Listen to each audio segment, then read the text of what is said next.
about like your first experience playing in a tournament at USC. When did you make the traveling squad? Yeah, so I didn't really have like any. I wasn't goal oriented.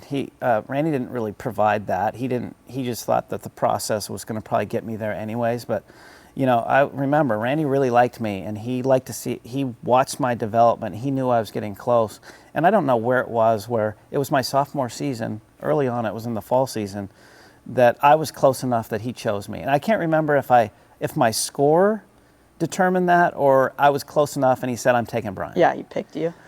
I'm guessing it was probably that, because he would show favoritism, I'm not going to lie. He wanted to see me excel because I worked so hard to do it. So it was my sophomore year somewhere. The freshman year, I just participated and really spent a lot of time at Wilshire Country Club picking the range and hitting balls in the dark. Yeah, that's awesome. Yeah. What kinds of things would Randy help you with as far as with your development? Yeah, because it was important. I didn't have any instruction, and Randy wasn't an instructor.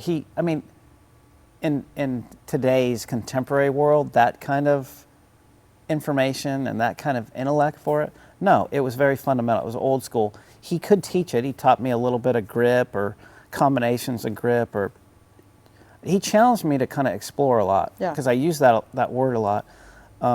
One-handed shots. I hit thousands of balls one-handed. I remember the first time he goes, hey, we got to get that left wrist alignment so it kind of matches the face. I remember that. I talk about it here. Oh, yeah. We did that for hours. And feet together drill, we did for hours just to get me orienting my wrist conditions a little bit and the feel in my hands of the glove that I was holding onto this golf club.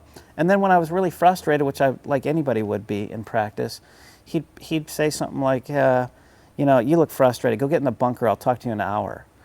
And that bunker practice actually paid off. I'm like, just get your feel back, kind of. Absolutely, and I'm a world-class bunker player, but I'm also really good in my hands. And I think all that bunker practice that I thought I was getting punished by actually paid off in the end. Yeah, I've always thought it's so interesting that you pretty much learned to play golf just with your left hand, and you can still see a lot of the effects of that in your golf swing. I know. I'm thankful because today's instruction is so far from that. We have all these gadgets and all this information, from 3D motion stuff to, TrackMans and all that kind of thing. We have nothing. I don't even remember him taking a video picture of me. I don't remember any sequential anything back then. Yeah, that's so cool. Yeah. And I know you still have a little bit of that old school feel with your teaching too, which I love. So Randy's kind of helping you develop throughout your college career, and then your last 2 years, you're an All-American. Talk about how you got from shooting 88 in your first round to being an All-American. Well, some of those things, like I said, I had a huge appetite for getting better. I had a huge appetite for competing. And all those things kind of started to stimulate this development. I don't remember specifically, was there a day and time when I suddenly go, I'm getting pretty good at this game. No, my scores were determining that. I would go from that first day I shot 88 at LA Country Club to now I'm shooting high 70s to now I'm hitting mid 70s to low 70s. So I think, my trajectory was pretty steep. I'd gone from 1 year of high school golf to now I'm playing in my first national championship at San Joaquin Country Club my sophomore year. From there, it was just a balance of school. I've always been a workout guy, taking care of my body, and golf. Those were my priorities.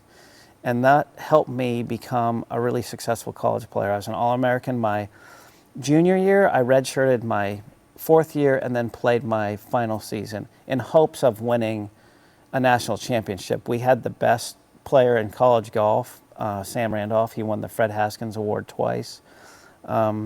We almost pulled it off at the national championship at Bermuda Run. It was Wake Forest hosting that year. That was exciting, but that year we won every tournament we played in besides that one. That's incredible. So I'm glad I did redshirt because I needed more maturity anyways, and it was going to get me closer to ultimately turning professional when I finished school.